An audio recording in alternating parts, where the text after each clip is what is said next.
Hi everyone, it's Crispy Patty. We got a book for you to celebrate Earth Week, to blast you off into the weekend if you are catching this on a Friday.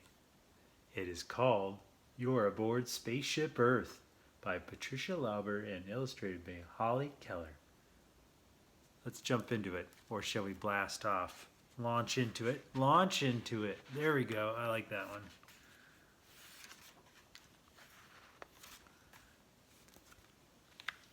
Okay, look at that. The shuttle is blasting off into space.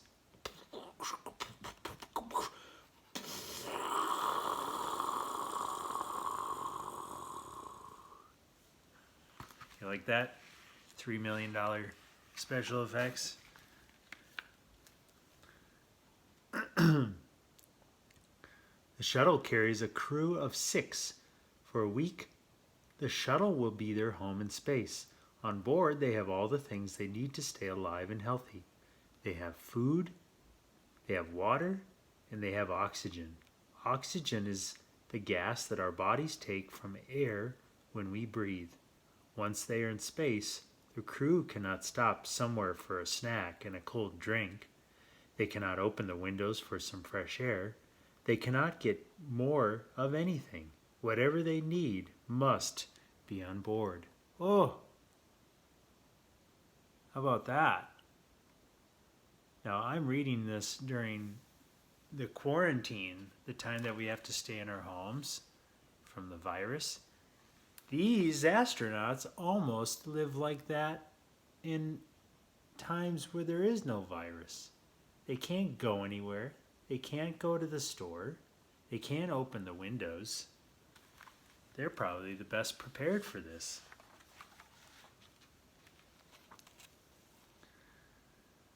Someday you may rocket into space, but right now you are aboard a different spaceship. You have been aboard it all your life. This spaceship's name is Earth. Earth is your home in space. It is home for every person in the world. We are all aboard the same spaceship. What a great view, a great perspective, I would say, to see that, how we all share something in common. Earth is one of 9 planets that travel around the sun. Every day, Earth travels 1,608,000 miles through space. It whizzes along at 67,000 miles an hour because we are aboard Earth. We too are whizzing through space. Wow! When you're in the car on the highway and you're driving, or your mom or dad or someone's driving, you're only getting maybe 65 miles per hour, not 67,000 miles per hour. But right now we all are. Like the shuttle crew, we can't make stops. We can't get more of anything. But Spaceship Earth has everything we need to stay alive. It has food, it has air with oxygen, it has water. Earth has had the same water for billions of years. Plants, animals, and people all use it. Yet Earth doesn't run out of water because the same water is used over and over again. It is recycled. Look at that girl with her net trying to catch, what does it look like? A frog. Do you see the frog? I don't know if it's focusing enough. You get the ducks and the fish. And what else is there? Oh, her puppy lapping up some water. You tell this book has had quite a bit of page openings from the kids. I had to tape it. All right. Most of our water comes from the oceans. Water is drawn into the air by the sun's heat. It becomes a gas called water vapor. Salt from the ocean water is left behind. Rain. Water vapor forms clouds. Rain clouds drop their water on the earth. Some of it falls in the oceans, some falls on land. There, there much of the rainwater runs off into the streams. There, much of the rainwater runs off into streams. The streams flow into rivers, and the rivers flow back into the oceans. Again, the sun's heat draws water out of the oceans. Water vapor forms clouds. It falls again as rain. Look at that. You see the chart? Did you learn anything? You know the best way to learn it is to listen, understand it, and then share it with someone soon so that it helps them to know, and then it helps you become better at remembering it.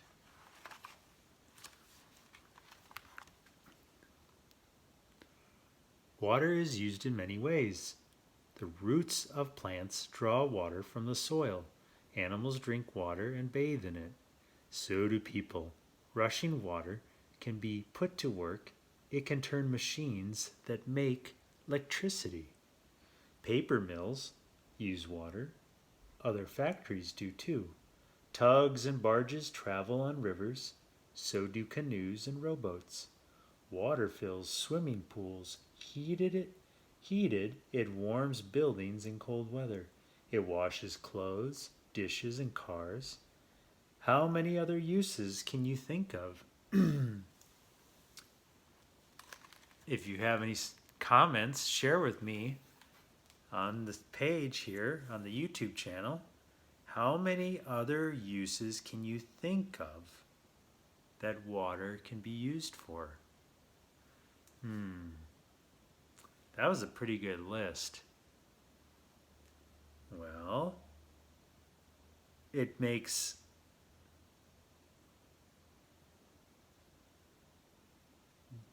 lemonade. No, that's with lemons.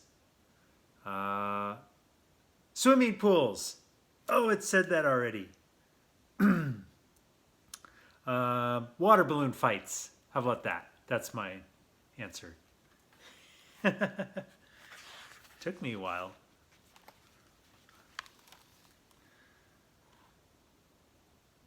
But after being used, water goes back into the oceans, is drawn into the air, and falls again as rain. Some of the rain that falls on you probably fell on the dinosaurs. That's crazy. That's so cool. The air is made of several gases. One of them is oxygen. People and animals all need oxygen. When you breathe in, your lungs take oxygen out of the air. The oxygen passes into your blood and then used by your body. When you breathe out, your lungs get rid of a waste gas called that your body has made. This gas is called carbon dioxide. So a gas is invisible. It's all around us. I'm waving my hands in this book through gases. And air goes in. So when you go, air went in, and when I breathe out, goes carbon dioxide. And that's how, kind of like we're a car. This is how we run. We need air to run our engine.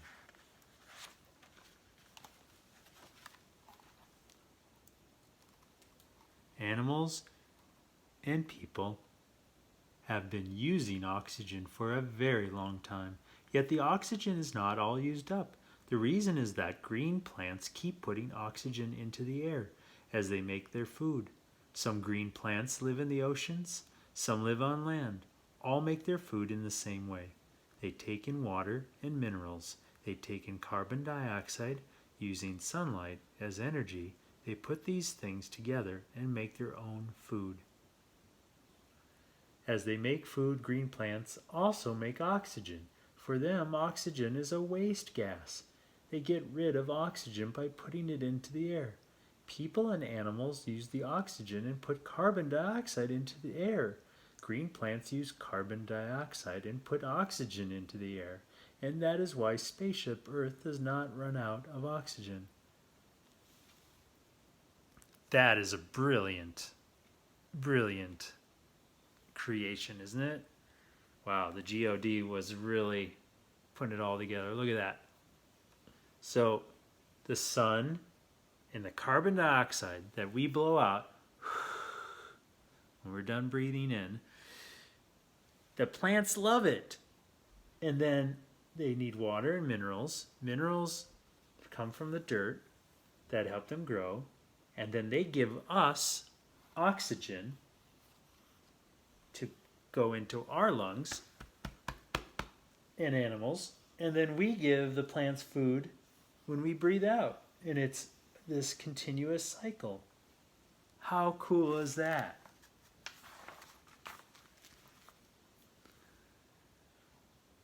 Besides making oxygen, Earth's forests and grasslands offer food and shelter to Earth's animals to grow and be healthy. All these green plants need minerals, which they take from the soil. In nature, the minerals are never used up. They too are recycled. Some of the minerals stay in plants. Some become part of animals that eat plants, and of animals that eat the plant eaters. Animals need minerals for growth and health just as plants do. Look at that. It's a continuous cycle.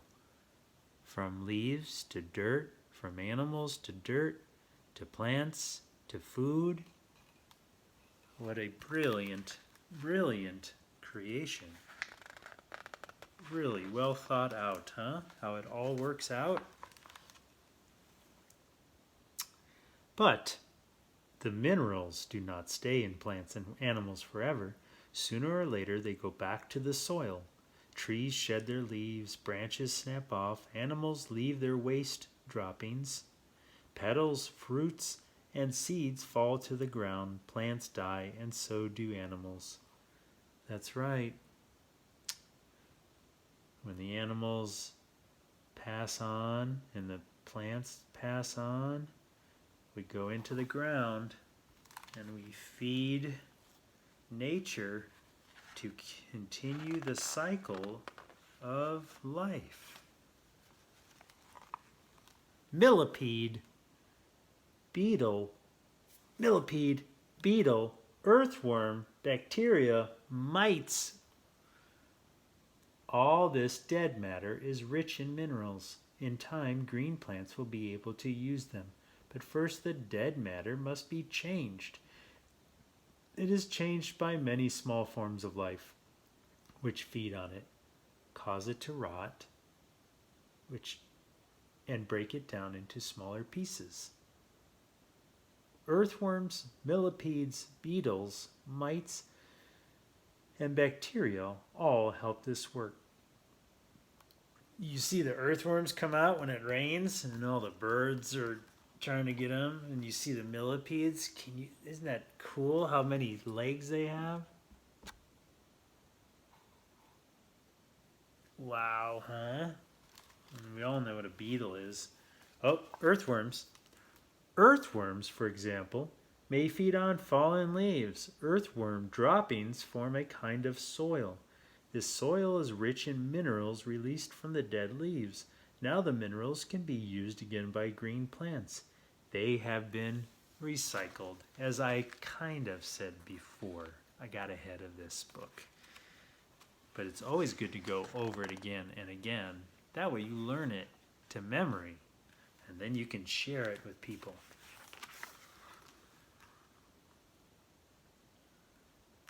Today, much of our food comes from farms.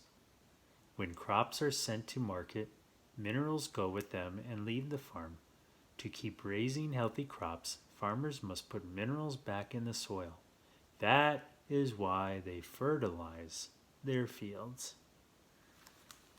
And I don't know where you are as you watch this, but it is springtime, so the farmers will soon, if not have already, started to fertilize and plant seeds into the ground.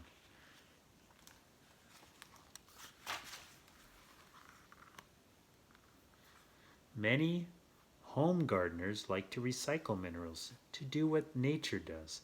They put grass clippings, carrot tops, potato peelings, and other plant parts in compost piles. There, the dead matter is changed from by small forms of life. It becomes rich soil for gardens and ready to use minerals. See nature recycle minerals? Look for a place where leaves fall off trees and nobody rakes them away. Here leaves pile up year after year. Every autumn a new layer is added. Take a good look at the top layer of leaves. Do you see any signs that small creatures have been eating them? Gently lift part of the top layer. How do the older leaves look? What parts of them have been eaten? Do you see any small creatures rushing away from the light? Using a small spade or a forked branch, go down as many layers as you can. Notice what has happened to the leaves. What do you find at the bottom? Do you see earthworms? Are there beetles or other small animals? Where have all the old leaves gone? The ones that have piled up years ago. Have you come to what looks like rich soil? If so, you have seen how nature breaks down leaves. You have seen how minerals from dead matter go back into the soil to be used again. You could go to the park with someone and do that. Or your yard if you ask a parent or someone. Food, water, oxygen. Earth has them all. It's a great spaceship to be aboard. Our job is to keep it that way. Right? It's our responsibility to keep Earth healthy and happy and clean so that we can enjoy it and others after us can enjoy it. All of us need to understand how Earth works. We need to keep it clean and green. We need to remember that Earth is our home in space, that it is really Spaceship Earth.